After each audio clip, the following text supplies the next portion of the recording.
Hey, welcome again to Ennoble. This is part 4 of this series, 5 reasons your church isn't singing and how to fix it this weekend. So far in this series, we've covered that our churches aren't singing because they haven't been taught, because they haven't been led, and because they don't know the songs. And today we're going to jump into reason number 4. The 4th reason your church isn't singing is because the songs aren't singable.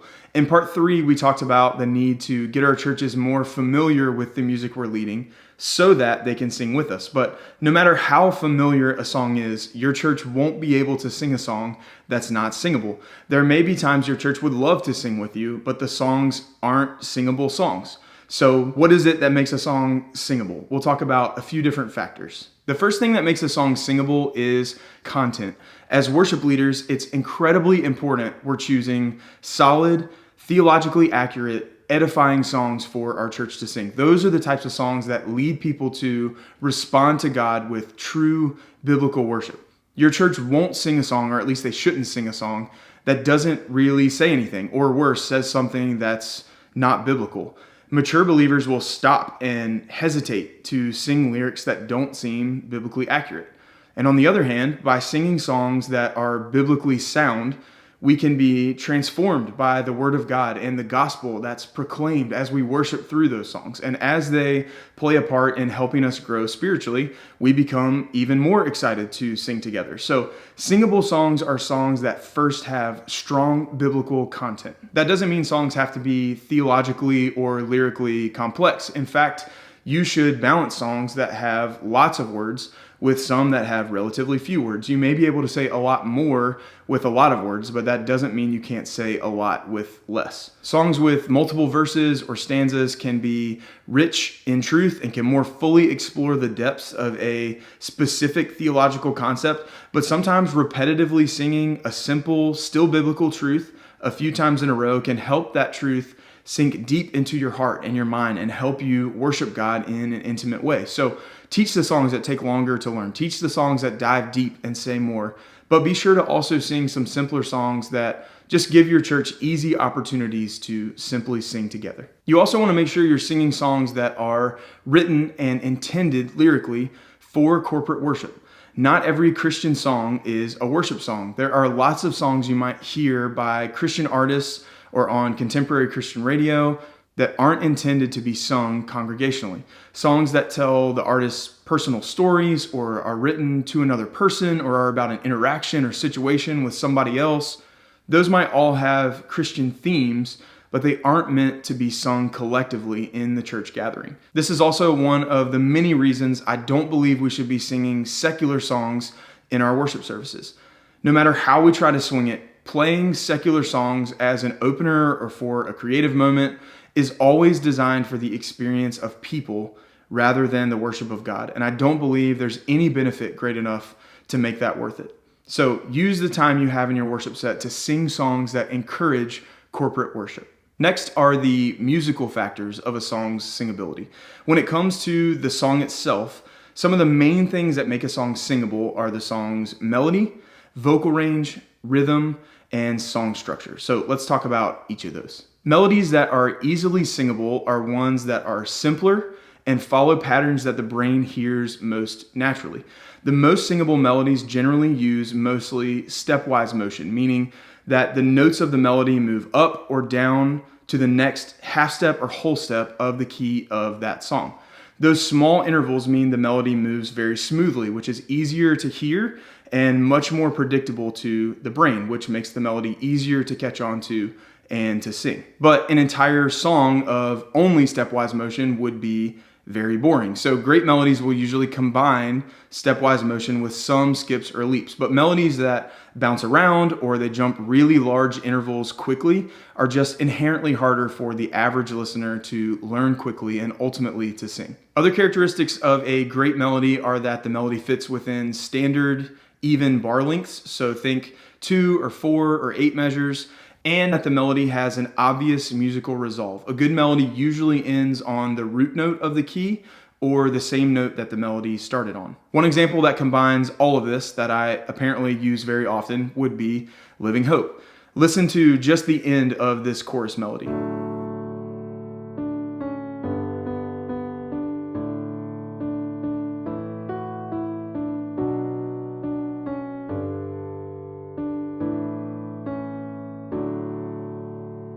Even just that piece of it. Mostly stepwise movement, resolves on one, fits in standard bar lengths, and ends on a downbeat. Great melody, clearly singable for the church. So choose songs that have these types of characteristics in the melody for easy congregational engagement. Another big factor is the song's vocal range. I think this is one of the most overlooked aspects of congregational singing.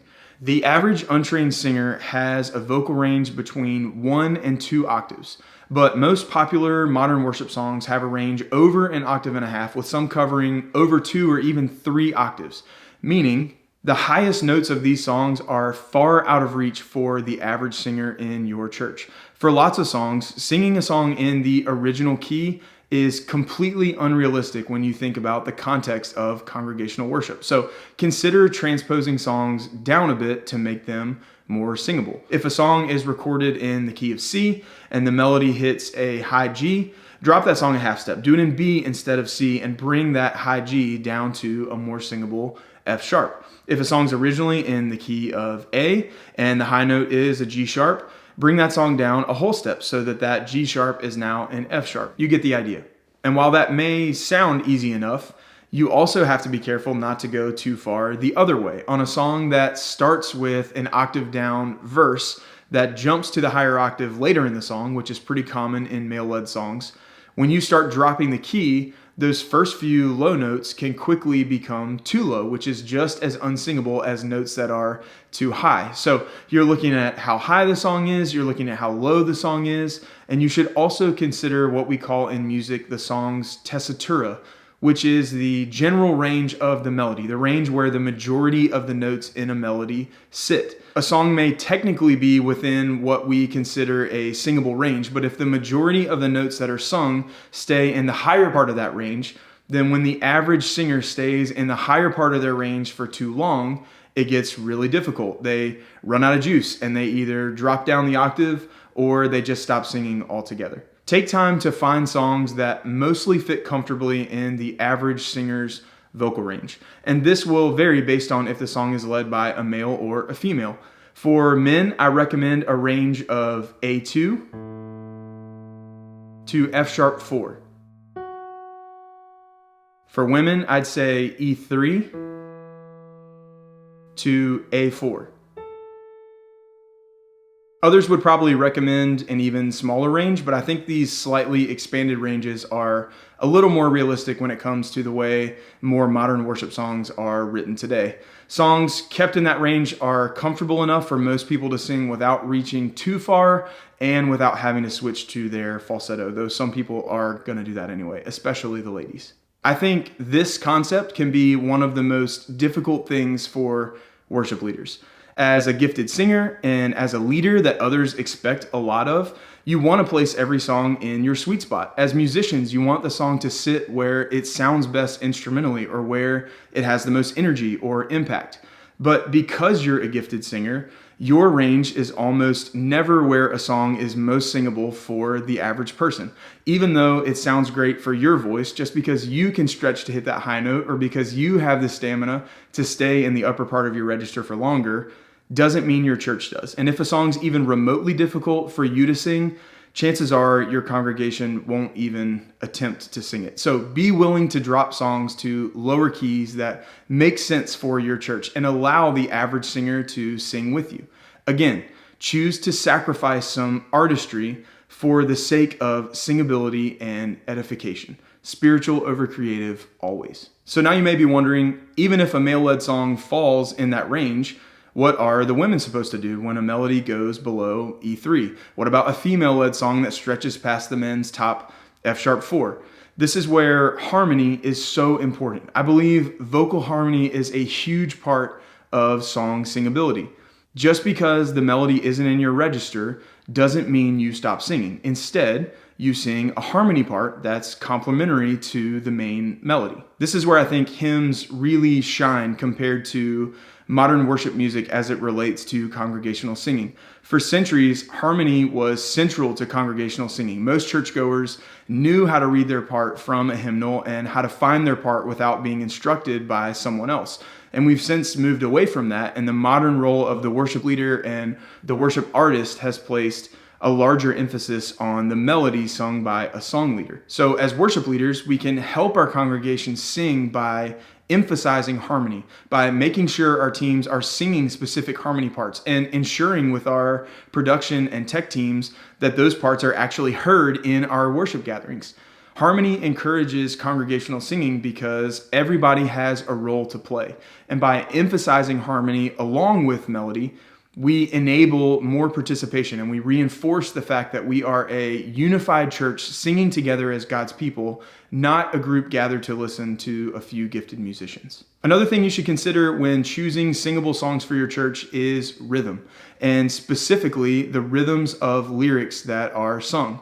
Just as with melody, when it comes to rhythm in congregational singing, simpler is better. Songs where sung syllables fall on strong or main beats are generally much easier for untrained singers to sing. Modern worship music has a lot of syncopation, which adds interest for sure, but it can be difficult for the average person to sing and to remember. So just as with melody, try to choose songs for your church that strike a good balance between interest and simplicity. If you go back and listen to that example of Living Hope, you'll notice it's pretty simple rhythmically. Most of the syllables fall on quarter or eighth notes. It's just another thing that makes that chorus so singable for the church. Now, all this being said, when it comes to evaluating the melody and the rhythm of a worship song to see if it's singable, don't overthink it. You don't always need to head to the piano and tally up the number of strong beat syllables in the melody. But if you as a musician can't catch on to a song and sing along with it within the first few times of listening to it,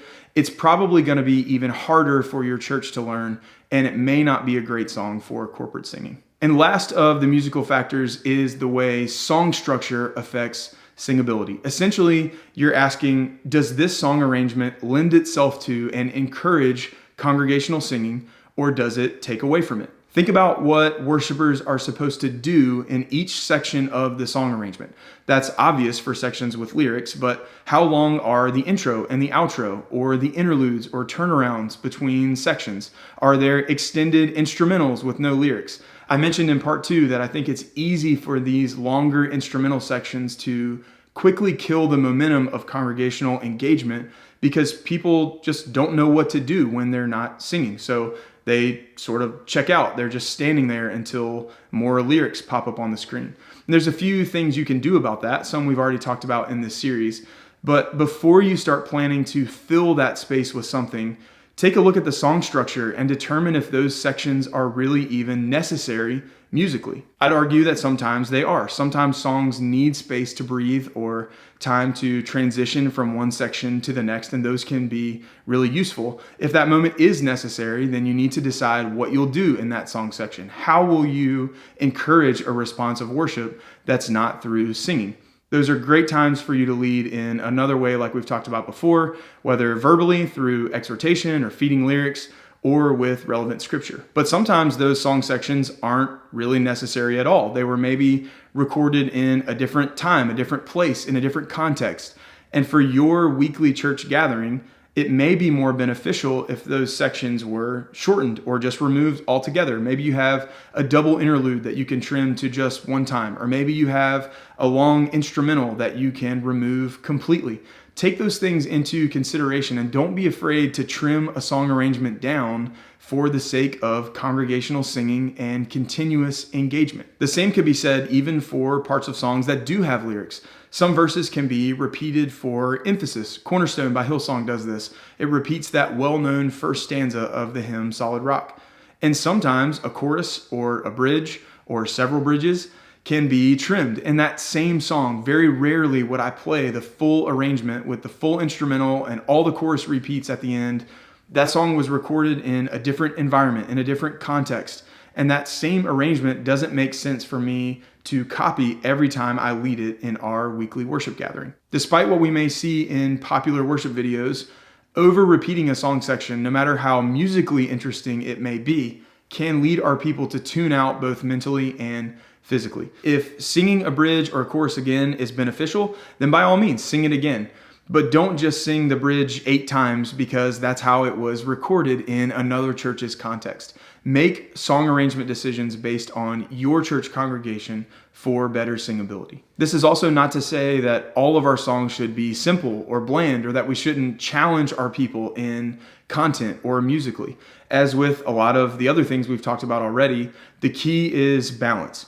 Understand your church context and lead your people to sing by making biblical decisions for the sake of their edification. Aside from the song itself, another, and I'd argue possibly the most important factor in song singability is leadership. How you, as a worship leader, lead a song is a major factor in whether or not the song is going to be singable for your congregation.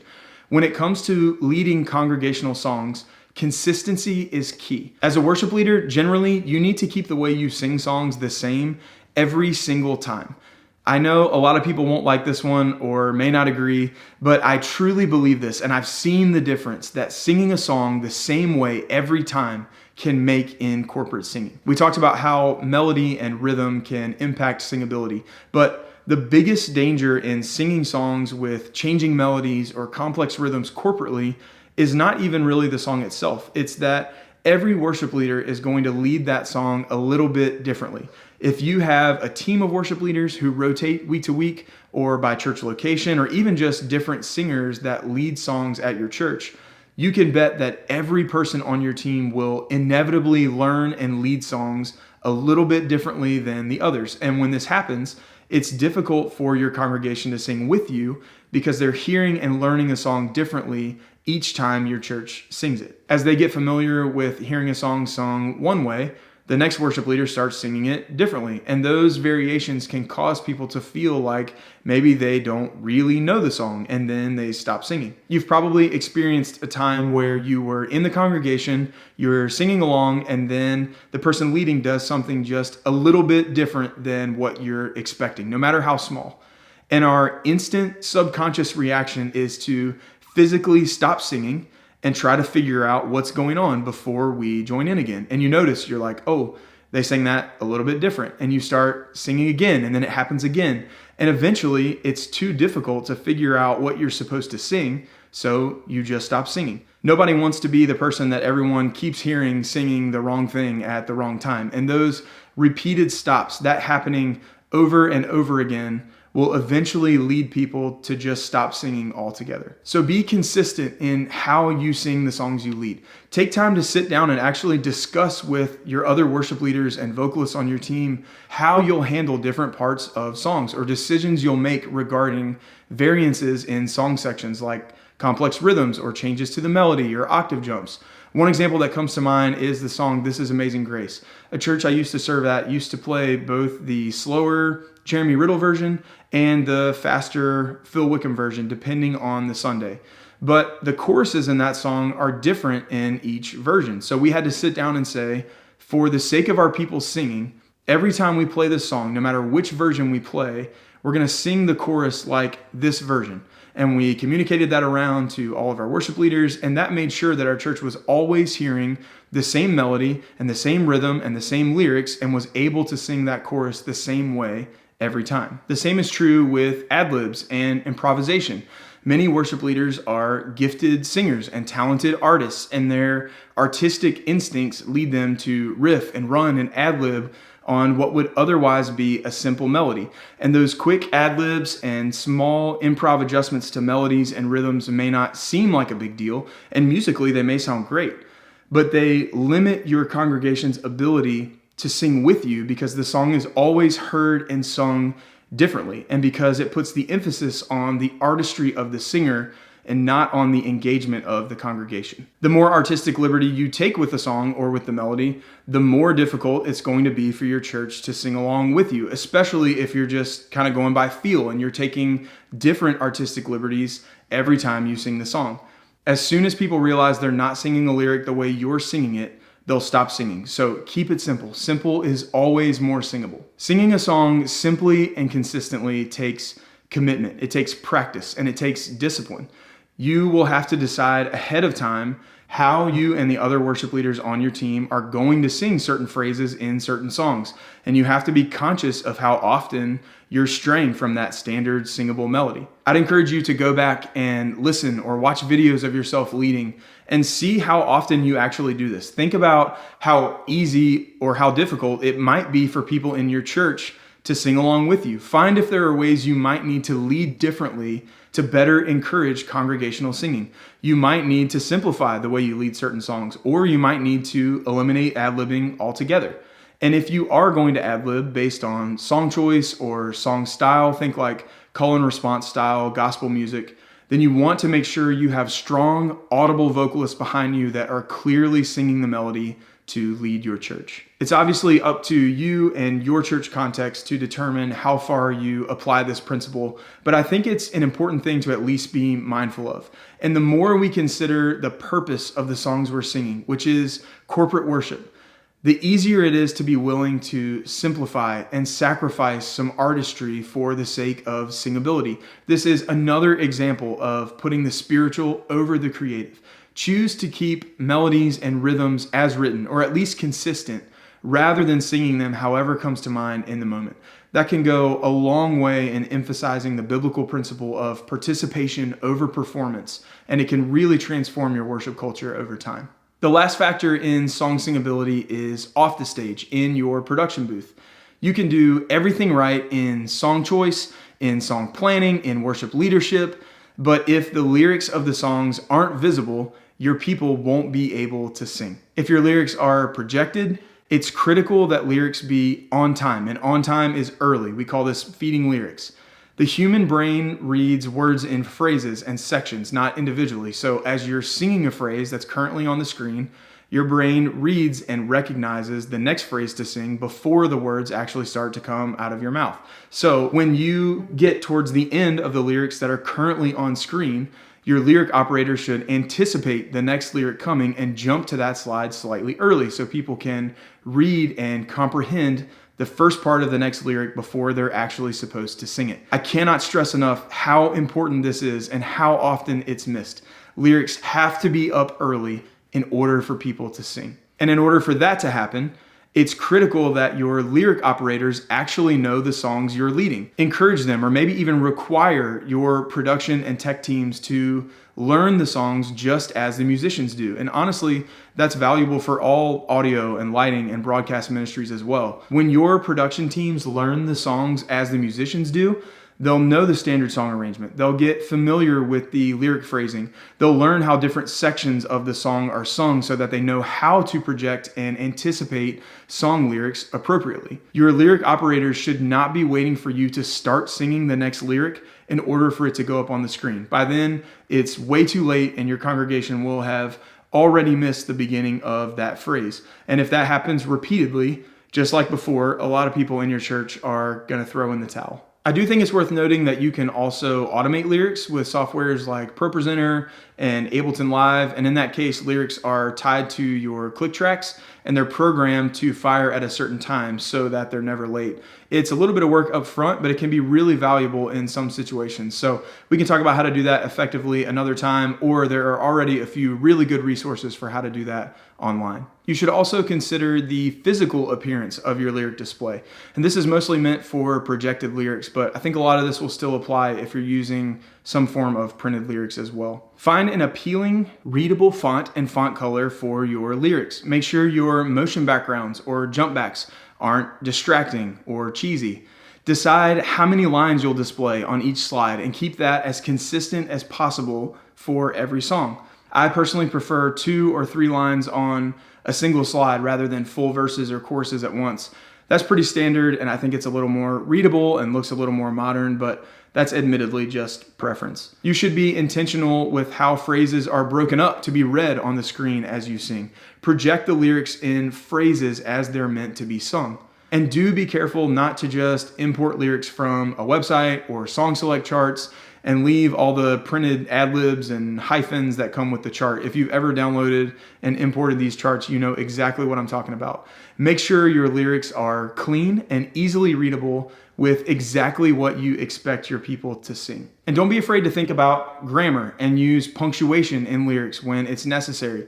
I see a lot of churches just kind of forget about grammar and eliminate all the punctuation on screen, but it can make lyrics really confusing at times. Appropriate apostrophes and a well-placed comma can really help a lyric make a lot more sense where it otherwise wouldn't be clear to someone who's never heard that song or that phrasing before. You should even be intentional with the fade and the transition time from one slide to the next. Most lyric softwares will allow you to customize that, and you don't want two slides blending over each other for too long to the point that they get hard to read. And lastly, one of my personal pet peeves, check your lyrics for typos. Typos are avoidable mistakes that, without a doubt, distract people during congregational singing. And there's really no excuse for this one. Proofread. Have your team do run-throughs. Watch lyrics during rehearsals. Do everything you can to make things clear, to make sure lyrics are correct, and to eliminate those distractions. View this as another area in worship where you can serve the Lord well with excellence for the sake of corporate singing and engagement. From the songs you sing and the way you sing them to the way your lyrics are displayed, make sure the songs you lead are singable for your church this Sunday. Here are some suggestions for how. Number one, evaluate some of the songs you've been singing that haven't quite landed with your church like you expected them to. See if you can pinpoint why they might not be singable, and then be willing to stop singing those songs if necessary. Number two, start working with your other vocalists and your production or your tech team to prioritize singing and emphasizing vocal harmonies in the songs you lead. Assign each singer on your team a vocal part for each song, and then work to nail down those parts together, even if you start with just two parts or just the choruses of the songs at first. Then work with your production team to make sure those parts are audible on Sunday. Number three, watch video or listen back to an audio recording of yourself leading and evaluate your own personal worship leadership style to find if there are ways that you might be elevating artistry over engagement. Honestly answer whether or not there are ways you could better commit to simplicity and consistency for the sake of singability.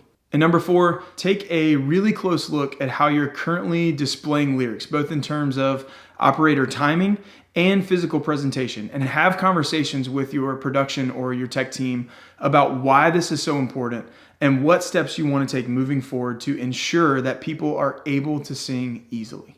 Enable your church to sing corporately by choosing solid, singable songs and by leading those songs in a way that invites and encourages participation. As always, I'd love to hear what this looks like in your church and how you prioritize this in your ministry, so feel free to leave those below. Up next is the last reason and the final video in this series, so stay tuned for that. Thanks so much for watching. We'll see you in part 5.